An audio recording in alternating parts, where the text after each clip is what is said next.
بسم اللہ الرحمن الرحیم۔ السلام علیکم ورحمۃ اللہ وبرکاتہ۔ 5 مقامات ایسے ہیں کہ جہاں لفظ کے حقیقی معنی کو چھوڑ دیا جاتا ہے۔ ان میں سے پہلا مقام دلالت عرف ہے۔ اس کا مطلب یہ ہے کہ عرف کی وجہ سے لفظ اپنے حقیقی معنی پر دلالت نہیں کرتا، بلکہ اس معنی پر دلالت کرتا ہے جو معنی لوگوں کے درمیان مشہور و معروف ہوں، یعنی اس معنی کا لوگوں کے درمیان عرف ہو۔ جیسے کسی کا نام تو جاوید ہوتا ہے، لیکن عرف میں یعنی لوگوں کے درمیان وہ جیدے کے نام سے مشہور ہوتا ہے،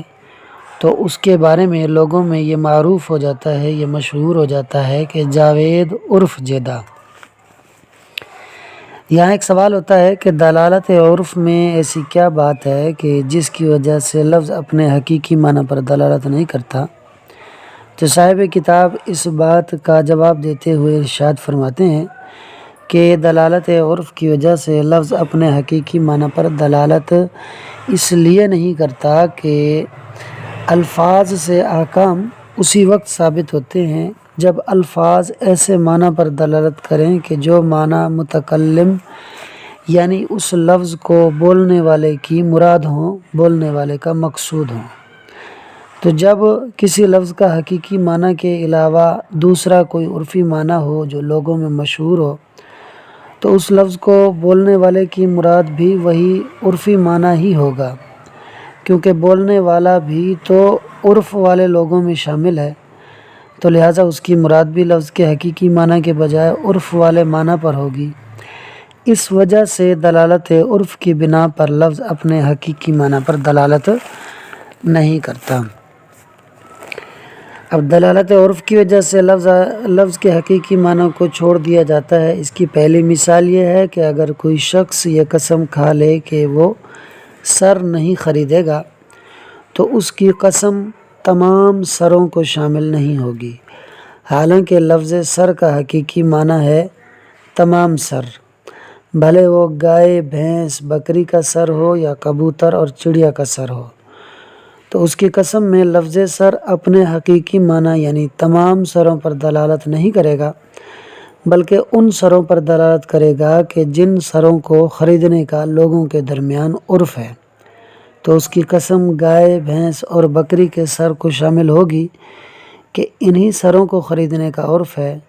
تو ان سروں کو خریدنے سے اس کی قسم ٹوٹ جائے گی، اور اس کی قسم کبوتر اور چڑیا کے سر کو شامل نہیں ہوگی کہ ان کے سروں کو خریدنے کا عرف نہیں ہے، تو ان سروں کو خریدنے سے اس کی قسم بھی نہیں ٹوٹے گی۔ یوں ہی دلالت عرف کی دوسری مثال میں ہے کہ اگر کسی شخص نے یہ قسم کھا لی کہ وہ انڈا نہیں کھائے گا، تو لفظ انڈا تمام انڈوں کو شامل نہیں ہوگا، حالانکہ لفظ انڈا کے حقیقی معنی ہیں تمام انڈے،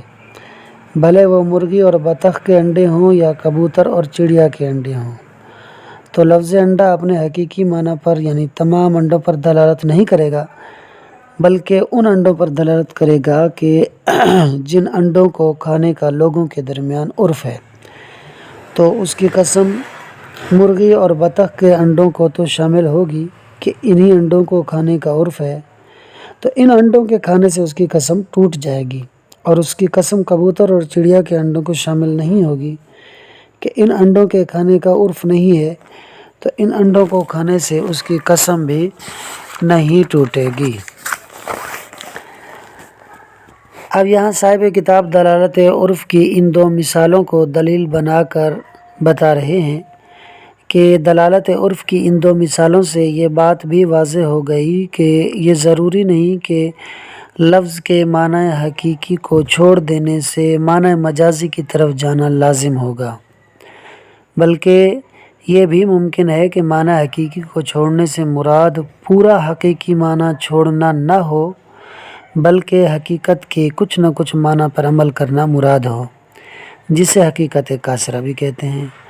حقیقت کاسرہ یعنی نامکمل حقیقت۔ اس کی 2 مثالیں جو کہ ابھی ہم نے پڑھی ہیں، مزید صاحب کتاب اس کی وضاحت کرتے ہوئے بیان کر رہے ہیں کہ حقیقت کاسرہ کی ایک صورت یہ بھی ہے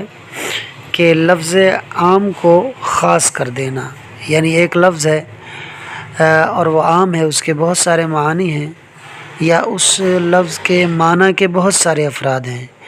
لیکن تمام افراد کا ارادہ نہ کرنا بلکہ بعض افراد کا ارادہ کرنا اور بعض افراد کو چھوڑ دینا، یہ بھی حقیقت کاسرہ کی ایک مثال ہے۔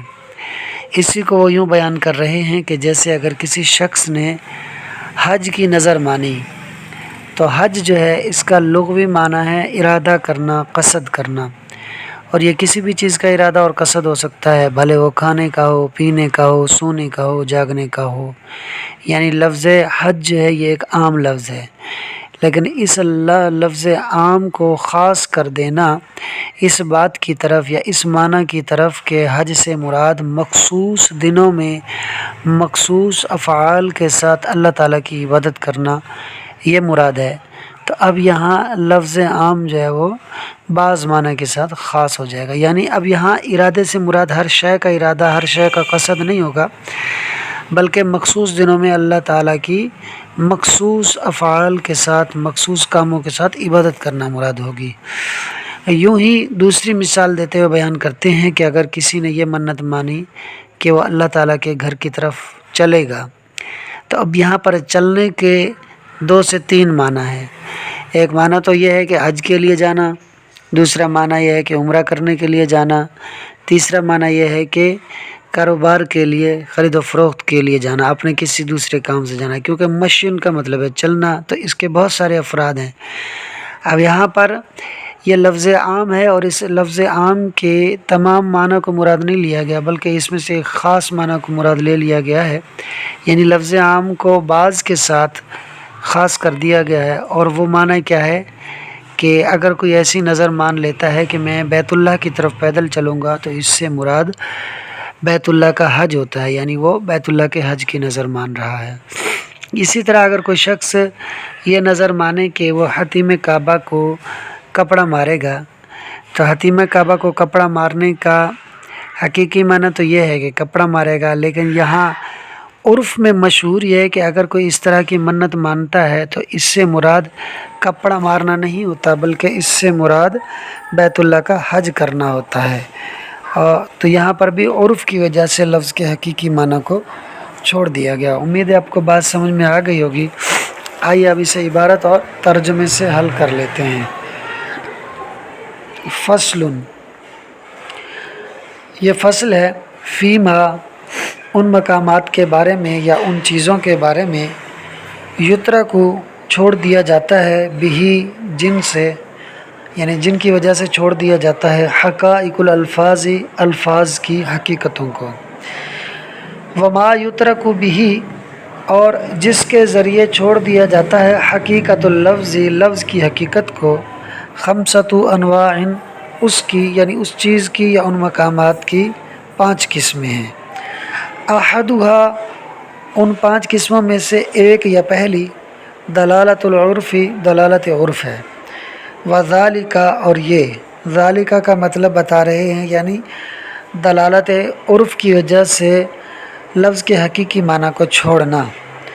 یہ اس لیے ہوتا ہے کہ لأن ثبوت الاحکام، کہ بے شک احکام کا ثابت ہونا، بالالفاظ، الفاظ کے ذریعے، انما کانا، یہ ہوتا ہے، لدلالہ، یعنی الفاظ سے احکام کا جو ثبوت ہے یہ ہوتا ہے، لدلالت اللفظ، لفظ کے دلالت کرنے کی وجہ سے، علی المعنی المرادی للمتکلم، متکلم کے معنی مرادی پر۔ اب اس کا مفہوم تھوڑا دوبارہ سمجھ لیں کہ دلالت عرف کی وجہ سے لفظ کے حقیقی معنی کو جو چھوڑا جاتا ہے، یہ اس لیے ہوتا ہے کہ احکام کا جو ثبوت ہوتا ہے یہ الفاظ سے ہوتا ہے، اور احکام کا ثبوت الفاظ سے ہوتا ہے اس دلالت کی وجہ سے کہ جو لفظ متکلم کے معنی مرادی پر دلالت کرے۔ فَإِذَا كَانَ الْمَعْنَى مُتَعَارِفًا بَيْنَ النَّاسِ، تو جب کسی لفظ کا معنی لوگوں کے درمیان متعارف ہو، مشہور ہو، معروف ہو، كَانَ ذَلِكَ الْمَعْنَى الْمُتَعَارِفُ، تو وہی متعارف معنی دلیل ہوگا، علی، اس بات پر، انہ، کہ هو المراد به، وہی معنی اس لفظ سے مراد ہے ظاہراً ظاہری طور پر، کیونکہ لفظ کا وہی معنی معروف ہے تو وہی معنی مراد ہے۔ فیترتب علیہ الحکم، تو اسی معنی پر حکم مرتب ہو جائے گا۔ مثالہ، اس کی مثال یعنی دلالت عرف کی وجہ سے حقیقت کو چھوڑ دینے کی مثال، لو حلف، اگر کوئی شخص قسم کھا لے، لا یشتری رأسن، کہ وہ سر نہیں خریدے گا، فہوا، تو وہ یعنی اس قسم کھانے والے کی قسم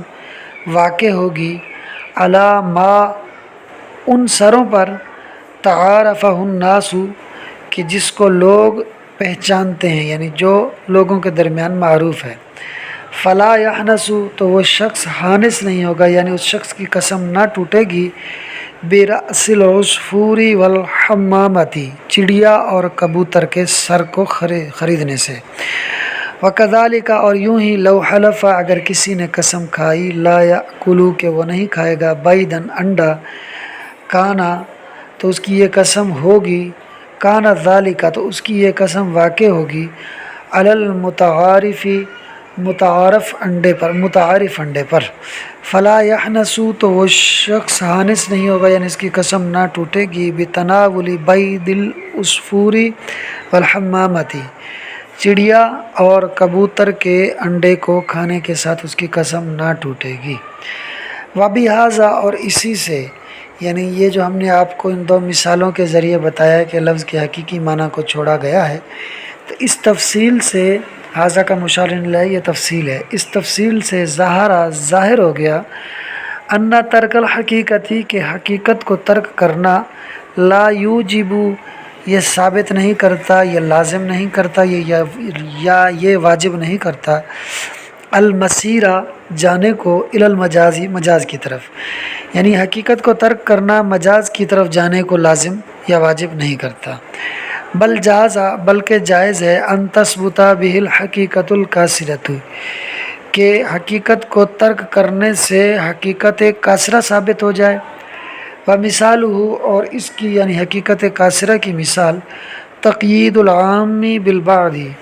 لفظ عام کو بعض کے ساتھ خاص کر دینا، یعنی کسی لفظ کے معنی عام تھے، کسی لفظ کے معنی کے افراد عام تھے، لیکن اس معنی کو تمام افراد کی بجائے بعض افراد میں خاص کر دینا، تو یہ حقیقت کاسرہ کی مثال ہے، جیسا کہ میں نے آپ کو حج کی مثال دی تھی، اور اسی کو یہ آگے بیان بھی کر رہے ہیں۔ وکذالک، اور اسی طرح، یعنی کس طرح، جس طرح سر کو خریدنے اور انڈے کو نہ کھانے والی جو مثال ہے، سر کو نہ خریدنے اور انڈے کو نہ کھانے والی دو مثالیں بیان کی ہیں، ایسے ہی بیان کر رہے ہیں۔ وکذالک، اور یوں ہی، لو نظر، اگر کسی نے نظر مانی، حجن، حج کی، او مشین، یا چلنے کی، الی بیت اللہ، بیت اللہ کی طرف، او یا پھر، ان یضربا، کہ وہ مارے گا، بثوبہ، اپنا کپڑا، حتیم الکعبۃ، کعبے کے حتیم کو، یعنی کعبے کا وہ جو پرنالہ ہے اس کو اپنا کپڑا مارے گا، یلزمہ الحج، اگر کسی نے ان تین نظروں میں سے کوئی ایک نظر بھی مان لی تو لازم ہو جائے گا اس کو الحج، حج، بافعال معلومۃ، معلوم افعال کے ساتھ، لوجود العرف، عرف کے پائے جانے کی وجہ سے، یعنی اگر کوئی ایسے نظر مانتا ہے تو یہاں عرف یہ ہے کہ اس طرح نظر ماننے سے سامنے والا اپنے اوپر حج کو لازم کر رہا ہے، لہٰذا اگر کوئی ایسے نظر مانے گا تو اس کے اوپر حج لازم ہو جائے گا۔ امید ہے کہ آپ کو بات سمجھ میں آ گئی ہوگی۔ ویڈیو اچھی لگی ہو تو ویڈیو کو لائک اور شیئر کریں، اور چینل کو ضرور سبسکرائب کریں۔ چینل کا نام ہے پرائڈ ایجوکیشن۔